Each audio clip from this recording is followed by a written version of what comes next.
بسم الله الرحمن الرحيم.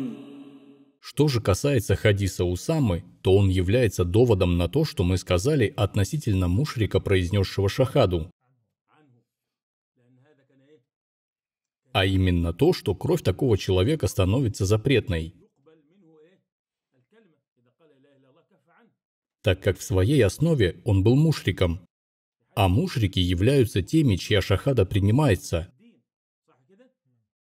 Поэтому причина, по которой пророк, саллаллаху алейхи вассалям, высказал Усаме порицание, заключалась в том, что этот человек был одним из тех, чья шахада принимается. Обратите внимание, это очень важно. Почему это так важно? Потому что сегодняшние мурджииты говорят относительно кафиров, которые покинули ислам действиями, выводящими из религии Аллаха, чтобы люди не выносили им такфир, обосновывая это тем, что эти кафиры произносят шахаду. И в довод на это они приводят как раз таки хадис Усамы. И как вы думаете, правильно ли это?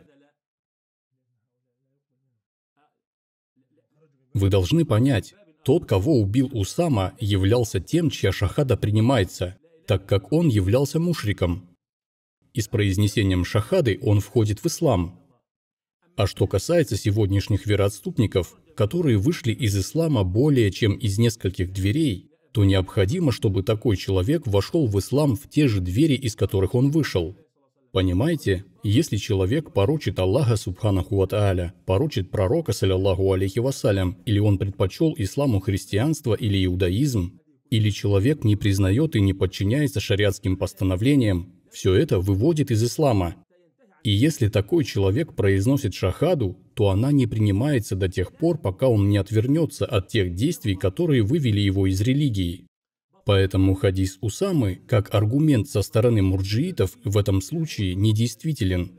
Потому что ситуация, которая произошла с Усамой, и те обстоятельства, которые происходят сейчас, по причине которых они приводят этот хадис, сильно отличаются. В ситуации с Усамой тот человек был мушриком, который не знал ислама, и он входит в ислам в момент произнесения шахады. Поэтому, когда Усама услышал шахаду, для него было необходимым остановиться и не убивать этого человека, как это сделал после этого Халид ибн аль-Валид, сказав: «Между убийством и отпущением пленение до тех пор, пока пророк не решит». Посланник Аллаха, саллаллаху алейхи вассалям, высказал Усаме порицание, потому что убитый им человек произнес шахаду, будучи мушриком. А мурджииты, пусть Аллах унизит их и очистит землю от их ереси, говорят: нет, те, кому вы сегодня выносите такфир, произносят свидетельства, и если вы их убьете, то как вы можете это сделать после того, как они произнесли шахаду? Разве вы не слышали хадис Усамы? И то, как пророк, алейхиссаляту вассалям, настойчиво спрашивал Усаму, как ты мог убить человека после того, как он произнес шахаду? Мы скажем им: хорошо, давайте сравним ситуацию, произошедшую с Усамой, с тем, что вы утверждаете. Вы пытаетесь узаконить ислам в тех людях, которые, уже будучи мусульманами, совершили акты, выводящие из ислама. И причиной ваших сомнений является то, что вы не принимаете тот факт, что слова и действия могут вывести человека из ислама. Почему так? Потому что ваши заблудшие убеждения в религии не позволяют вам выносить такфир человеку по причине произнесенного им слова или совершенного действия. И вы говорите, что действие – это лишь условие полноценности имана. Поэтому, когда человек совершает действия, выводящие из ислама, то по меньшей мере он для вас грешник. Почему? Потому что действие для вас – это всего лишь условие полноценности имана. В то время как человек оставляет действия, придумывает и защищает законы помимо законов Аллаха, ругает Аллаха, насмехается над верующими, запрещает хиджаб, разрешает алкоголь, прелюбодеяние и так далее. Все это является для вас действиями, не выводящими из ислама. Потому что иман у вас – это только слово. А если же вы скажете «иман» – это слова и действия, то это является для вас только лишь условием полноценности имана, а не его основой. Действия у вас не входят в основу имана. Поэтому вы и зациклены на том, что человек, который произносит шахаду, стирает этой шахадой весь тот куфр, который он совершает.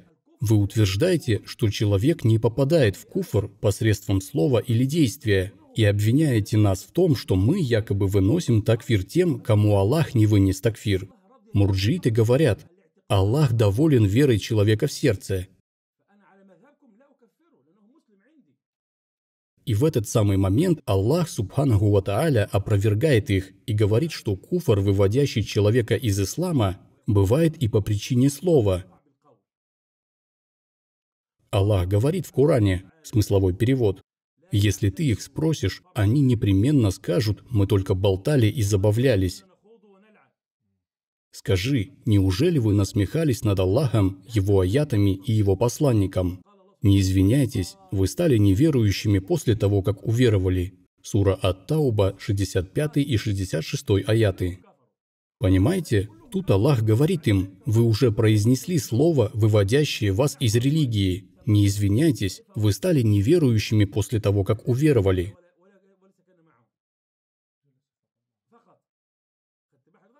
Далее Аллах говорит: «Если мы простим некоторых из вас, то непременно подвергнем мучениям остальных за то, что они стали грешниками». И известно, что словами «простим некоторых из вас» Аллах оправдал только одного человека из этой группы, который в тот момент отсутствовал. Аллах ясно говорит здесь: вы уже произнесли слово, выводящее вас из ислама, посредством которого вы стали неверующими.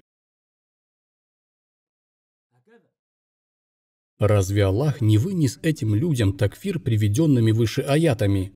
И как же вы думаете, кого Аллах опровергает здесь? Конечно же, тех, кто заявляет, что подобные люди являются мусульманами. Мол, если они произносят шахаду, то им не навредит ни грех, ни все то, что выводит человека из религии. Поэтому вам не следует удивляться тому, что они не выносят такфир ни тагутам, ни каким-либо вероотступникам. Это происходит, потому что они говорят, что иман у них – это только слово. Мы же, в свою очередь, признаем, что иман – это слова, убеждения и дела, и что дела – это часть имана, и они входят в него. Однако у мурджиитов дела не входят в основу имана, но входят только в обязательное и в суну.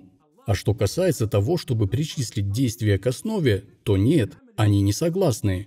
Подобное считается у них убеждениями хариджитов, такфиристов, террористов.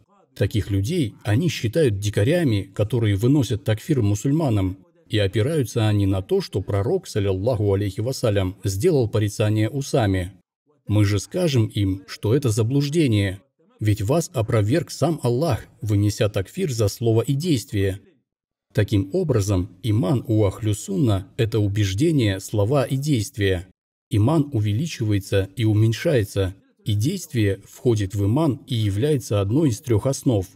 Тот же, кто полностью оставил действие без оправдательных причин, является кафиром, потому что он отступился от подчинения, и поэтому действия являются основой имана, и тот, кто оставляет их, является кафиром. Это и есть убеждение Ахлю-Сунна, поэтому есть необходимость в том, чтобы объяснять такие вещи.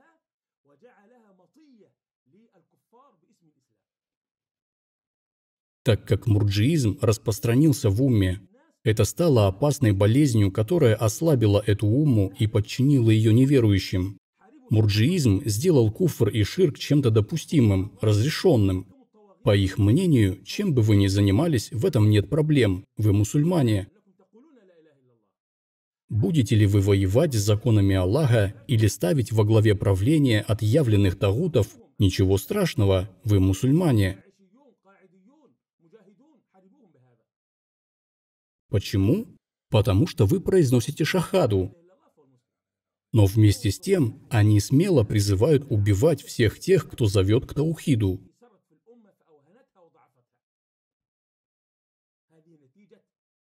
Требуют называть их террористами, игиловцами или приверженцами Аль-Каиды. Ничего страшного. Главное это то, что вы мусульмане, ведь вы произносите шахаду. Аузу биллях. Посмотрите же на эти убеждения мурджиитов, которые ослабили нашу умму. Это не что иное, как результат упорной работы мурджиитских ученых, которые разрешают куфр для правителей тагутов от имени ислама. Я уже говорил ранее, что течение хариджитов, несмотря на его мерзость и отвратительность убеждений, приносит намного меньше вреда, чем болезнь мурджиитов. Потому что эти заблуждения хавариджей и такфиристов слишком очевидны, в связи с чем нормальный и здоровый ум их не принимает. Люди не принимают этого. А что касается мурджиитов, то они делают куфр дозволенным от имени ислама и салафизма. Мы же говорим, что все это заблуждение, а истина – это то, на чем находился посланник Аллаха, саллиллаху алейхи вассалям, и его сподвижники. И нам необходимо вернуться на путь пророка, саллиллаху алейхи вассалям, и его верных сахабов. Нам крайне необходимо вернуться на эту безупречную и чистую дорогу, обратиться к этому чистому источнику в виде Корана и благословенной сунны пророка, саллиллаху алейхи вассалям. Нам просто необходимо вернуться к пониманию религии сподвижниками. А что же касается всех этих хадисов, то мы уделили им здесь внимание, так как эти события происходят в наше время, и на нас лежит обязанность разъяснять это простым людям.